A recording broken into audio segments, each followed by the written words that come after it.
మేమంతా ఇప్పుడు Banjara Hills road number 3లో ఉన్నటువంటి బంజారాహిల్స్ పిఎస్ లో ఉన్నాము. ఇప్పుడే పాడి కౌశిక్ రెడ్డి మీద అలాగే మరి తెలుగు సబ్స్క్రైబ్ అని దొంగతనంగా నడుపుతున్నటువంటి దొంగ వెధవల మీద ఇద్దరి మీద కంప్లైంట్ ఇవ్వడం జరిగింది. ఇందాక మీరు అందరు చూసుంటారు, మీకు అందరికీ తెలుసు. యావత్ తెలంగాణ ప్రజలకు అందరూ ఇందాక ఒక వెధవ దొంగ పనికిమాలినోడు దద్దమ్మ చాతగాని వెధవ కౌశిక్ రెడ్డి గాడు ఈరోజు ప్రెస్ మీట్ పెట్టి మాట్లాడినటువంటి విషయాలు మనం అందరం చూసాము. కాబట్టి దాని మీద మేము చాలా అసలు నిజంగానే వాడనేవాడు ఎమ్మెల్యే అయితే, నిజంగానే కడుపు కన్నం తింటే, వాడు మనిషి అయితే, మానవ జన్మ అయ్యి ఉంటే, వాడికి ఒంటిలో చీము నెత్తురు ఉంటే ఇట్లాంటి మాటలు మాట్లాడాడు. అయినా మాట్లాడావు కదా నువ్వు. ఇప్పటికి ఎన్నోసార్లు వార్నింగ్ ఇచ్చినాం. నువ్వు దద్దమ్మ అని తెలుసు, కానీ పక్కలోడు ఎవడో చెప్తే నువ్వు మాట్లాడేటటువంటి మరీ అతి దరిద్రమైనటువంటి దద్దమ్మ అని ఇప్పుడే అర్థమైంది. వీడికి దొంగకి ఇక నేనైతే పోలీస్ స్టేషన్ లో ఉన్నా, కానీ చెప్పు చూపించి నేను అడుగుతున్నా ఆ వెధవతి రా నేను ఇన్నే పోలీస్ స్టేషన్ ముంగలున్నా.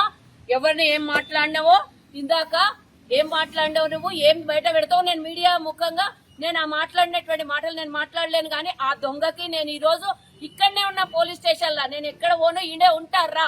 ఆధారాలు పట్టుకొని వస్తా అన్నావు కదా, రా ఆధారాలు తీసుకొని రా. ఎందుకురా లేటు? ఇప్పుడు రా ఆధారాలు తీసుకొని. నీ దగ్గర ఎంత దమ్ముందో, ఎంత ధైర్యం ఉందో. ఒక ముఖ్యమంత్రి తెలంగాణ రాష్ట్రానికి ప్రథమ పౌరుడైనటువంటి ముఖ్యమంత్రిని పట్టుకొని అనుచితమైనటువంటి వ్యాఖ్యలు చేసి ఆధారాలు లేనివి నిరాధారాలైనటువంటి మాటలు మాట్లాడి పైగా నా దగ్గర అన్ని ఆధారాలు ఉన్నాయి అని అంటాడు. అరే దొంగ, నువ్వు చేసినటువంటి దొంగ పనులందరికీ తెలుసురా. పెండ్లాము బిడ్డని అడ్డం పెట్టుకొని గెలిచినటువంటి వెధవ మహిళల మీద కించపరుస్తూ మాట్లాడుతూ ఎంతమంది 16 మంది అంటావు, అదంటావు ఇదంటావు. ఏంద్రా ఎవడరా నీకు 16 మంది అని ఎవడరా అవమానిస్తున్నావు? నీ బాస్ ఎవడైతే నిన్ను ఉసుగొల్పి మాట్లాడిస్తున్నాడో వాడి దగ్గర ఉన్నటువంటి రంకు పనులన్నీ బయటకు వచ్చి అందరినీ అంటగట్టాలని నువ్వు చూస్తున్నావు. మహిళల మీద కించపరిచే ముందు నువ్వు నిజంగానే మనిషివైతే, నిజంగా శాసనసభ సభ్యుడివైతే, నిజంగానే ఒక నియోజకవర్గం ప్రజలు నిన్ను గెలిపించింటే ఆడంగి నేను ఆ మాట కూడా అన్నాను. ఎందుకంటే నేను కూడా మహిళగా ఒక రాజకీయ నాయకురాల్లాగా ఉన్నాను.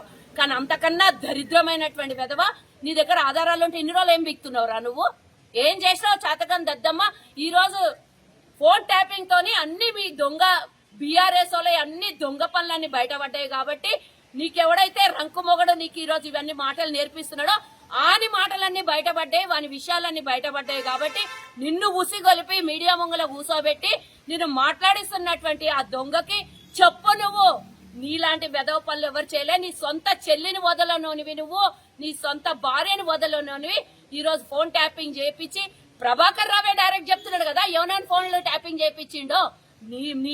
నీ నాయకులందరూ ఫోన్లో ట్యాపింగ్ చేపిస్తే ఈ రోజు వచ్చి మా మీద నేర్పించడని మాటలన్నీ పక్కకున్న కేటీఆర్. నేను ఈ రోజు ఎవరితోనైతే చాతగాని దద్దమ్మ నీకు మాట్లాడి చాతగాక ఒకంతో కూసబెట్టి మాట్లాడుతున్నావు కదా, నీకు దమ్ముంటే ధైర్యం ఉంటే నేను ఒక మహిళగా, నాయకురాలిగా, రాజకీయ నాయకురాలుగా నేను ఈ రోజు నీకు సవాల్ ఇస్తున్నా. దమ్ముంటే నువ్వు రేవంత్ రెడ్డి గారి మీద, ముఖ్యమంత్రి గారి మీద చేసినటువంటి ఆరోపణలు రుజువు చెయ్యి. నిజంగా దమ్ములేని వెధవ నువ్వు నీ చెల్లెల ఫోన్లో ట్యాప్ చేపించి, నీ భార్య ఫోన్లో ట్యాప్ చేపించి, చుట్టాలై పక్కాలై లేడీస్ వి అందరి ఫోన్లో ట్యాపులు చేపించి, సెలబ్రిటీ వ్యాపారస్తులు అందరి ఫోన్లు ట్యాపింగ్ చేపించి, బ్లాక్ మెయిల్ చేసి డబ్బులు వసూలు చేసి వాళ్ళ జీవితాలని నాశనం చేసింది మీరైతే. మీరు వచ్చి ఈ రోజు రేవంత్ రెడ్డి గారి మీద అంటావు. ఎడదృష్టవరా నువ్వు రేవంత్ రెడ్డిని? 16 గంటలు కష్టపడుకుంటా అసలు ఇల్లు వాకిలి వదిలేసి తెలంగాణ ప్రజల కోసం కష్టపడుతున్న ముఖ్యమంత్రిని పట్టుకొని నోటికొచ్చిన కూతలు కూస్తావు. నువ్వు చేసి తప్పుడు పనులు చేసి దొంగ పనులు చేసి వెనకాల తిరుగుతున్నావు కదా, తగుదనమ్మా అని.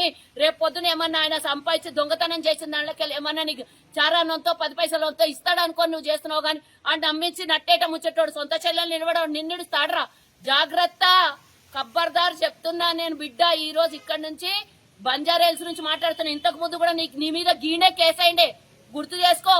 లేడీస్ విషయాలలో నువ్వు ఇబ్బంది పెట్టినావని గీ పోలీస్ స్టేషన్ లోనే వచ్చి కంప్లైంట్ ఇచ్చారు. అప్పుడు నువ్వు కాంగ్రెస్ పార్టీలు ఉన్నాను ఇప్పుడు చెప్తున్నావు కదా, కాంగ్రెస్ పార్టీలు ఉన్నప్పుడే నీ వ్యవహారాలు విచ్చల విడితనం మీద ఈడొచ్చి ఒక కంప్లైంట్ ఇస్తే మేమున్నాం. అప్పుడు నువ్వు ఈ రోజు ఇక్కడనే పోలీస్ స్టేషన్ లో నిలబడున్నా.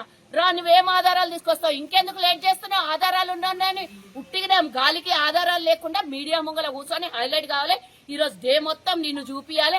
ఎందుకంటే ఢిల్లీ నడిబొడ్డున 42% రిజర్వేషన్ కోసం ఓబీసీలంతా ఏకమై దేశం మొత్తం అందరు వచ్చి ఆడ మాట్లాడుతున్నారు. అది మాట్లాడింది కనబడొద్దు రాష్ట్ర ప్రజలకి.